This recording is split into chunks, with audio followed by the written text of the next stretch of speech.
सुप्रभात बच्चों। आज हम मैमेलियन एंडोक्राइनोलॉजी में एक और छोटा टॉपिक लेते हैं जिसके बारे में शॉर्ट नोट भी आता है, एग्ज़ाम में क्वेश्चंस भी पूछे जाते हैं। बर्थ कंट्रोल और सेक्सुअल ट्रांसमिटेड डिजीज़ एसटीडीज़। बहुत सारे मेथड होते हैं जिनके द्वारा बर्थ कंट्रोल किया जाता है, यानी कि जन्म दर पर नियंत्रण कैसे हो। ऐसी कौन कौन सी विधियाँ हैं जिनके द्वारा हम जन्म दर पर नियंत्रण कर सकते हैं। ये अंधविश्वास नहीं है कि जो संतान होती है वो ईश्वरीय देन है। वैज्ञानिक साधन विकसित हो चुके हैं जिनके द्वारा हम जनन की प्रक्रिया को नियंत्रित भी कर सकते हैं। इस प्रकार जनन नियंत्रण एक वॉलंटरी रेगुलेशन ऑफ कंसेप्शन है, एक ऐच्छिक नियंत्रण की क्रियाविधि है। बहुत सारे गर्भ निरोधक उपाय जनन नियंत्रण के लिए उपयुक्त किए जाते हैं, जिसमें कि स्पर्म के द्वारा ओव्यूम को फर्टिलाइजेशन नहीं हो। तो ऐसे कुछ बैरियर्स होते हैं जिनसे कि शुक्राणु अंडाणु को निषेचित नहीं करें। जैसे एब्स्टिनेंस 100% सक्सेसफुल विधि है, यानी कि मेल और फीमेल आपस में मैथुन ना करें, संभोग ना करें, जिससे कि उनका मिलना ही नहीं होगा और स्पर्म और ओव्यूम आपस में मिल ही नहीं पाएंगे। तो इंटरकोर्स को अवॉइड करने से बर्थ कंट्रोल होता है, लेकिन ऐसा संभव नहीं है। दूसरी विधि है वैसेक्टॉमी, यानी कि मेल के अंदर शुक्र वाहिनी को काट दिया जाए, जिससे कि संभोग होने के बावजूद, सेक्सुअल इंटरकोर्स होने के बावजूद भी जो शुक्राणु होते हैं वो आगे मूव नहीं करेंगे और फीमेल रिप्रोडक्टिव ट्रैक्ट में नहीं जा पाएंगे, तो स्पर्म ओव्यूम से नहीं मिल पाएगा। इस प्रकार वैसेक्टॉमी एक 99% सक्सेसफुल मेथड है। तीसरा है ट्यूबुल लिगेटेशन, ये भी 99% सक्सेस मेथड है। इसके अंदर मादा के अंदर जो फैलोपियन ट्यूब्स हैं, जिन्हें हम यूट्राइन ट्यूब्स कहते हैं, इनको बांध दिया जाता है या कट कर दिया जाता है ताकि ओव्यूम ट्रांसपोर्ट नहीं कर पाए और शुक्राणु अंडाणु से नहीं मिल पाता है और निषेचन नहीं हो पाती है। चौथी विधि है गर्भ निरोधक गोलियां, बर्थ कंट्रोल पिल्स। ये भी लगभग 98-99% सक्सेसफुल है। ये फीमेल्स को दी जाती है डेली। इससे क्या होता है कि जो लेवल ऑफ एस्ट्रोजन होता है वो सप्रेस हो जाता है। तो लेवल ऑफ एस्ट्रोजन सप्रेस होता है, उसके कारण से फीमेल की बॉडी के अंदर ओवरियन और मेंस्ट्रुअल साइकिल जो होता है वो सप्रेस हो जाता है। और जब ये सप्रेस होता है तो फॉलिकल स्टिमुलेटिंग हार्मोन और ल्यूटिनाइजिंग हार्मोन अर्थात हाइपोथैलेमस से गोनाडोट्रोपिन भी नहीं आएंगे, तो मेंस्ट्रुअल साइकिल नहीं होगा, तो ओवरी में ओव्यूम उत्पन्न नहीं होगा। ओवरी में ओव्यूम नहीं आएगा तो स्पर्म ओविडक्ट में आने के बावजूद भी कॉपुलेशन की फर्टिलाइजेशन की प्रक्रिया नहीं होगी और बर्थ कंट्रोल होगा। इसके अलावा कुछ इंट्रा यूट्राइन डिवाइसेस भी काम में लिए जाते हैं। अब ये इंट्रा यूट्राइन डिवाइसेस क्या होते हैं, यानी कि गर्भाशय के अंदर कुछ ऐसी विधियां होती है जिनको गर्भाशय के अंदर डाल दिया जाता है और गर्भाशय के अंदर इनको रखने से जो शुक्राणु का अंडाणु के साथ निषेचन होता है उसको रोका जा सकता है। जैसे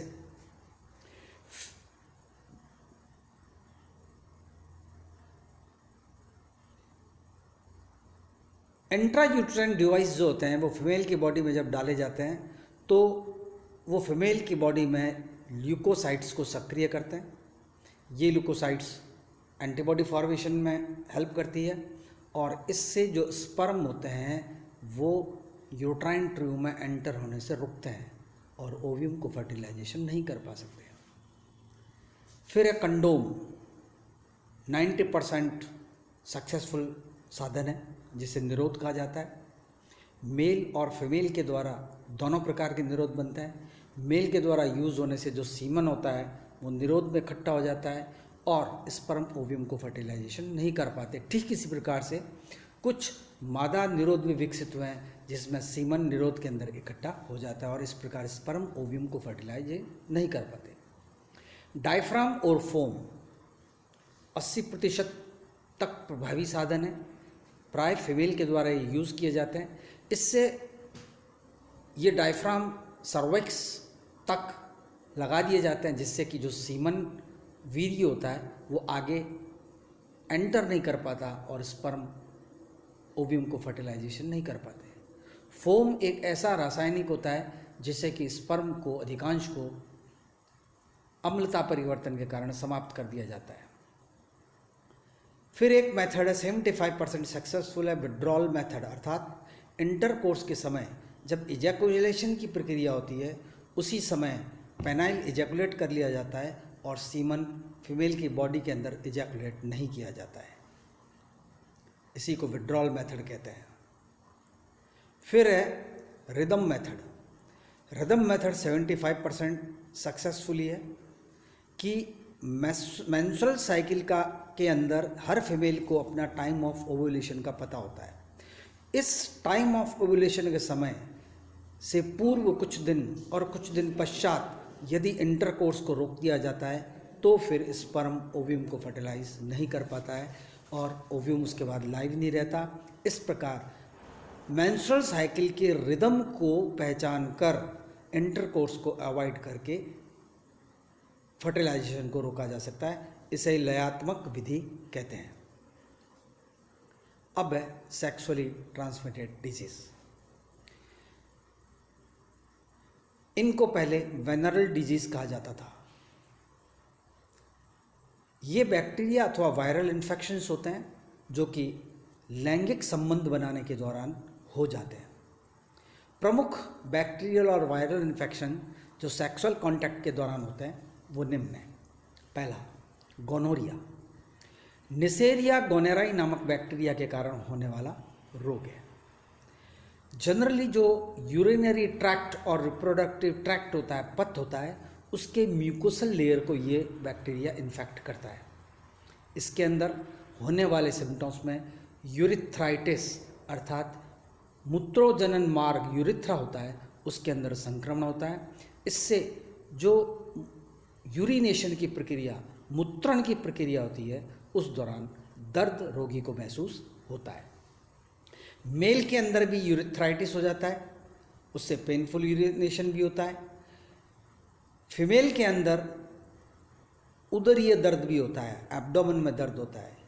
वेजाइनल डिस्चार्ज और यूट्राइन ब्लीडिंग, रक्तस्राव की प्रक्रिया भी फीमेल में देखी गई है। प्राय इस रोग के इलाज के लिए पेनिसिलिन और टेट्रासाइक्लिन एंटीबायोटिक प्रभावी देखी गई है और रोगियों को यह दवा दी जाती है। दूसरा सेक्सुअल ट्रांसमिटेड डिजीज है सिफिलिस। ट्रिपैनोमा पैलिडम नामक बैक्टीरिया के द्वारा होता है। कई बार ये बैक्टीरिया माता से गर्भ को भी ट्रांसमिट हो सकता है। इस रोग से बच्चा जन्म से पूर्व अथवा जन्म के पश्चात उसकी मृत्यु भी हो सकती है। इस रोग में भी जो बैक्टीरिया होता है प्राय रिप्रोडक्टिव ट्रैक्ट के म्यूकोसल लेयर को पेनिट्रेट करके ब्लड और लिम्फ में भी एंटर कर सकता है। इसका जो उद्भवन अवधि, इनक्यूबेशन पीरियड होती है, वो 12 सप्ताह होती है। उसके बाद जनरली जो एक्सटर्नल जेनिटिलिया, बाह्य लैंगिक अंग, जननांग होते हैं, उनके ऊपर लाल रंग के दर्दहीन युक्त कुछ उभर आते हैं।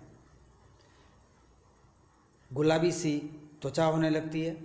अधिक संक्रमण होने पर प्राय बुखार होने लगता है। जोड़ों में दर्द होता है, रक्त की कमी होती है, बाल भी गिरने लगते हैं यदि इलाज न हो। इसकी जो सुप्तावधि होती है वो 10 वर्ष तक भी हो सकती है। बैक्टीरिया धीरे धीरे सेंट्रल नर्वस सिस्टम को भी प्रभावित कर सकता है। रुधिर वाहिकाएं, हड्डियां, त्वचा, अन्य अंग भी इससे प्रभावित हो सकते हैं। समय पर इलाज यदि न हो तो इस रोग के कारण मृत्यु तक संभव है। पेनिसिलिन नामक एंटीबायोटिक इस रोग के लिए एक मान्य दवा है, लेकिन पेनिसिलिन सिफिलिस के आरंभिक जब लक्षण प्रकट होते हैं उसी समय दे दी जाए तो ये अत्यंत लाभकारी होती है। सिफिलिस के बाद है क्लेमाइडा। जनरली क्लेमाइडिया ट्रैकोमैटिस नामक बैक्टीरिया के द्वारा होने वाला रोग है। प्राय यूनाइटेड स्टेट्स में ये कॉमन है। 3 से 4 मिलियन रोगी प्रति वर्ष इससे इन्फेक्ट होते हैं। इस रोग के अंदर 25 से 50% तक पेल्विक इन्फ्लेमेशन, पेल्विक रीजन के अंदर सूजन आ जाती है। लगभग 1.5 लाख बच्चे इस रोग से ही पैदा होते हैं, क्योंकि ये कंजेंशियल डिजीज का भी रूप ले लेता है, जन्मजात रोग भी ले लेता है क्लेमाइडिया। सामान्यतः जो उसके लक्षण होते हैं उसके अंदर यूरिथ्राइटिस अर्थात मूत्रोजनन मार्ग के अंदर संक्रमण हो जाता है, योनि के अंदर अत्यधिक स्त्राव होने लगता है, उदरीय दर्द होने लगता है, मूत्रण के समय या मैच्योरेशन के समय भी दर्द होता है, और मादा के अंदर इन्फेक्शन होने पर उसमें अनियमित रजस्त्राव भी देखा गया है। जब बच्चों में इसका संक्रमण होता है तो ये लंग पर जाकर इफेक्ट करके न्यूमोनिया भी करते हैं। इस रोग के इलाज के लिए टेट्रासाइक्लिन नामक जो दवा होती है वो अत्यंत प्रभावी देखी गई है। जेनाइटल हर्पीज, ये एक virus, Barr virus, Epstein Barr virus EBV नामक वायरस से होने वाला रोग है। यह प्राय बहुत मुश्किल से नियंत्रित होता है। जेनाइटल हर्पीज एक हर्पीज सिम्प्लेक्स वायरस का प्रकार है जो कि द्वितीयक प्रकार का होता है। इसके जो लक्षण होते हैं उसके अंदर जननांगों पर अत्यंत दर्दयुक्त घाव बन जाते हैं।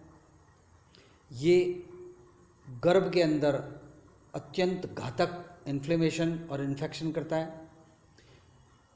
कई समय तक ये गुप्त और सुप्त अवस्था में भी रहता है।